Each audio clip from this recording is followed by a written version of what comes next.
YouTube family. It is our Freshly Snipes21 here with you today to give you all the good things that I saw from the Microsoft E3 press conference. Don't worry, Sony fanboys.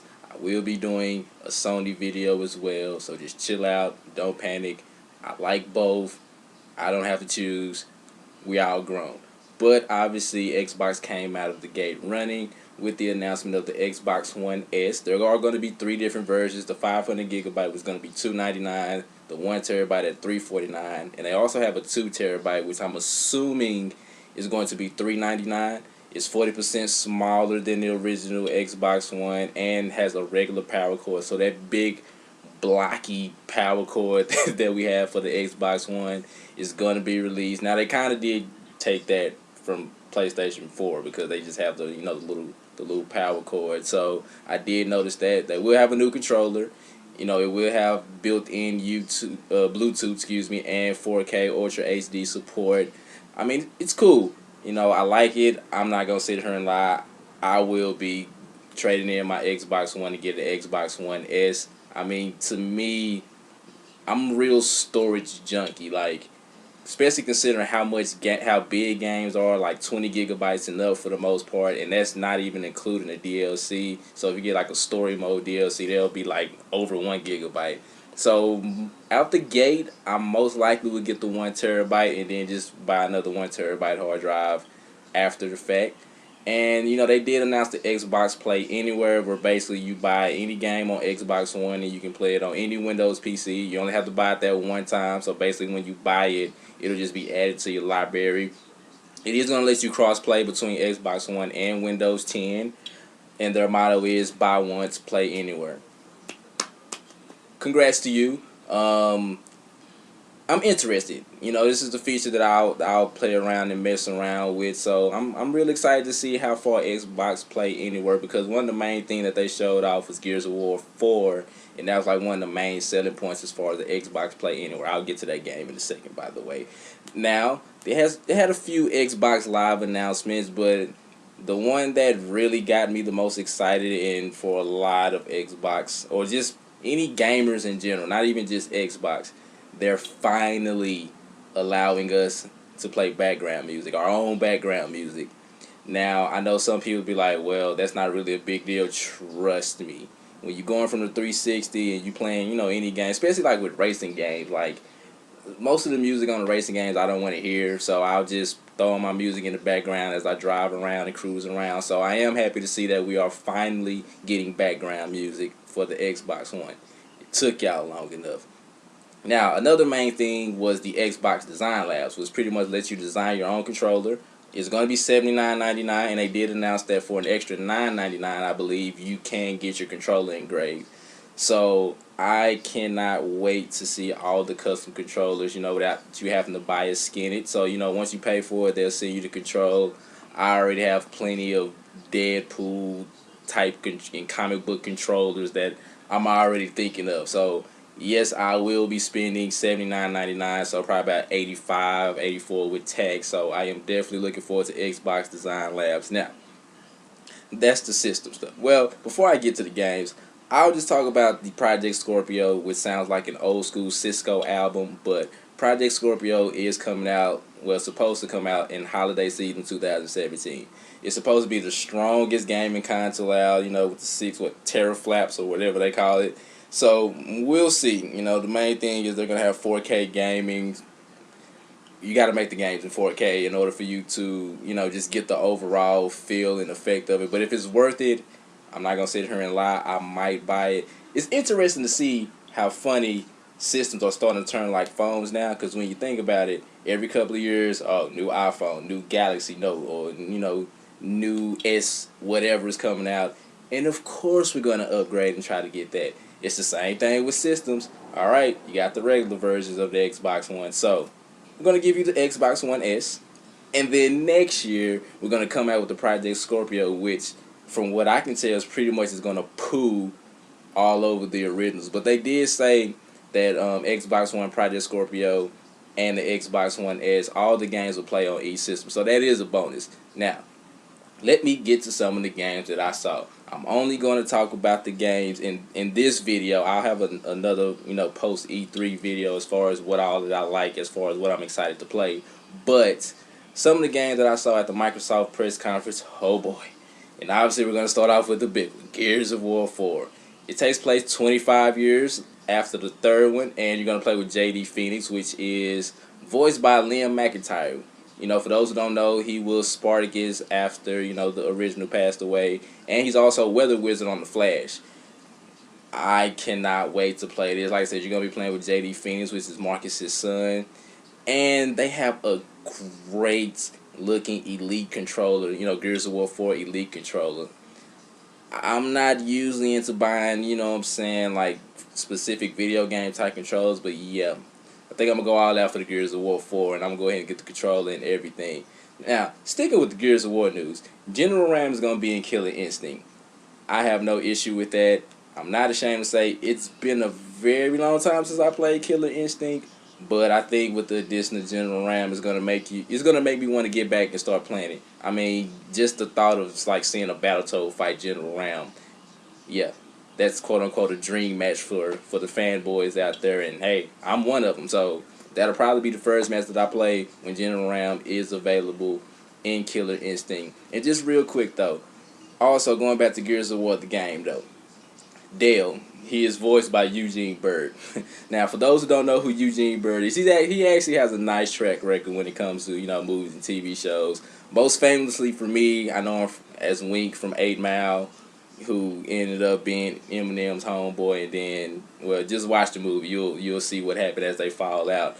And most recently, he's been playing Andy in The Flash. Well, not anymore, because spoiler alert, he's dead.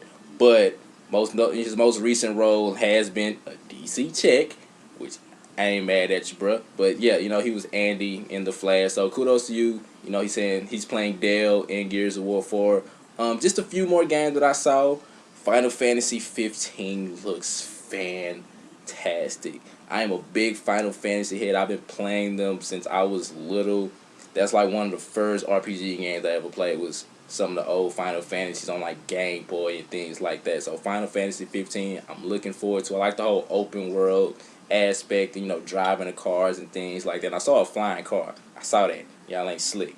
So I'm interested in that. Battlefield 1. Now, I'm not ashamed to say, like, as far as like first person shooters and Call of Duty, I've checked out on those a long time ago, because to me, they get repetitive. The story's pretty much the same. I think in Infinite Warfare, we're going to be in space now, so we'll see what it is. But Battlefield 1, it kind of reminds me of like the OG Medal of Honor games that was on like PS1, to where those are like some of the first, I don't want to say the first person shooters, but as far as like army games go, Medal of Honor was like the OG. That was like the GOAT to me. And like I said, Call of Duty is getting to the point to where you have like one, and sometimes you have 2 Call of Duty games coming out in 1 year, and it's just overkill. Like I said, there's nothing, me personally, in Call of Duty that excites me. I mean, I could be wrong. Leaving the comic section. Should I go back to playing Call of Duty? Should I buy the new one? But Battlefield 1 is taking us back to World War 1, and everything is pretty much old school. Like for me, just seeing the bayonetta, on a gun, you just walk up and stab somebody. Like, I like that. I know it's been in plenty of games, but it's in that old school setting, and I really dig that. I mean, Forza Horizon 3 looks great. It looks open world. I've seen the whole 4-player co-op thing. Now, the thing that scares me is, and Forza has been very good. All the games have been great.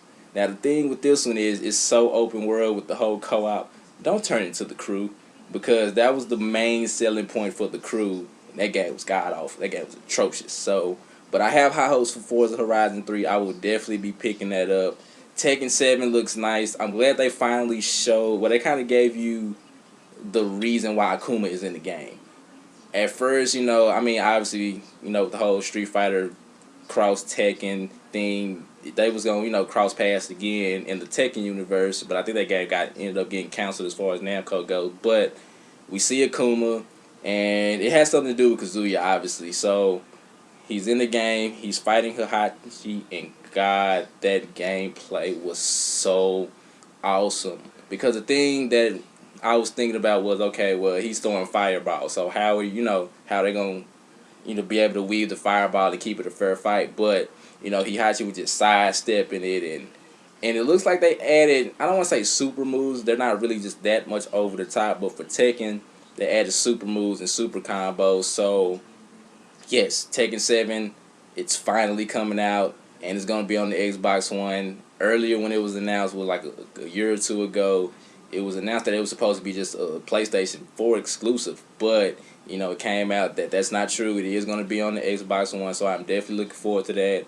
The return of Dead Rising, we're getting Dead Rising 4 and the OG Mr. Frank West.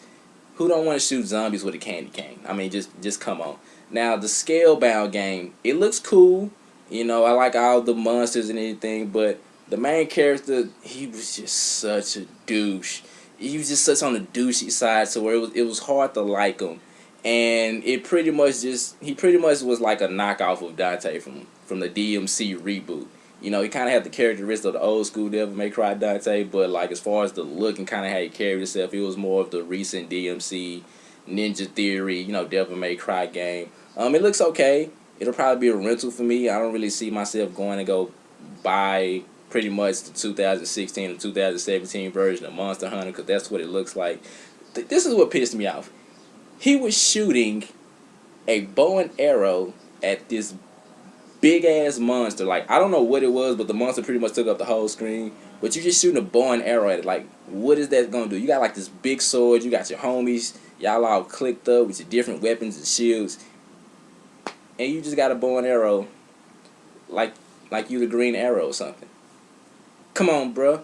But now as far as like original games go, We Happy Few, that game looked creepy as hell, but I am so intrigued by it. Now, at first, when I first saw it, it kind of gave me the whole BioShock Infinite vibe, just by the art style of it. And one of the first choices that you have is to take some pills called Joy. They're pretty much like uppers, as they would say. So, something happened to where you can choose not to take them. You knock them off the table, and then you kind of start to see the world for what it really is. Like, I really advise y'all go to YouTube or just try to find the gameplay footage for We Happy Few. But basically, what I'm saying, you go around, and then you go into this birthday party, and they realize that you stop taking your joy, and so they pretty much force you to take your joy. And you get to the birthday party, and as you're coming down, you start to realize. Now, this is how I knew things was going to go wrong, because everything just seemed not too happy, but you can tell that everybody was too happy to the point to where you was like, something is really not right here. So when you get to the birthday party, they give you a bat. And it was like, hit this pinata. Now, two things went through my mind. One was, damn, I really don't think you should hit that pinata, because for some reason, the way you skitzing out, I don't think that's a real pinata. But the savage in me was like, yeah, go ahead and bust the pinata open. So, you hit the pinata, and instead of candy, it's blood shooting out. And then as your joy officially all the way goes away, and you're like fully normal, you realize that you wasn't hitting a pinata, they was hitting a damn rat. And all the people that was at the birthday party was eating a rat. Got me sold. Now, just real quick though, before I move on, looking at it, I kind of did have like a V for Vendetta and the Clockwork Orange type vibe to it. Yeah, all you movie heads, you know what the Clockwork Orange is. Watch that movie at your own risk. I watched it when I was younger, and yeah, but but all in all, I will say Microsoft had a very, very fantastic press conference. I mean, obviously there was a few more things that was announced, but like I said, these are like the main things that caught my eye from the Microsoft press conference. Leave in the comment section, what are some of the games or some of the features that you are looking forward to with the new Xbox? Are you going to get an Xbox One S, or are you going to wait till next year, quote unquote, because if it's holiday 2017, that's pretty much an excuse to be like, well, let's just push it back to 2018. We already said the end of next year, so we'll just push it to the beginning of next year. But like I said, are you going to just wait for Project Scorpio to come out, or are you going to go ahead and get you an Xbox One in August? I want to thank y'all for watching this video. Like, subscribe to the YouTube channel. I will be doing the Sony video next. That will be coming soon. I'm Freshly Snipes21. Thank y'all for watching this video. Your fan bro is out. Peace.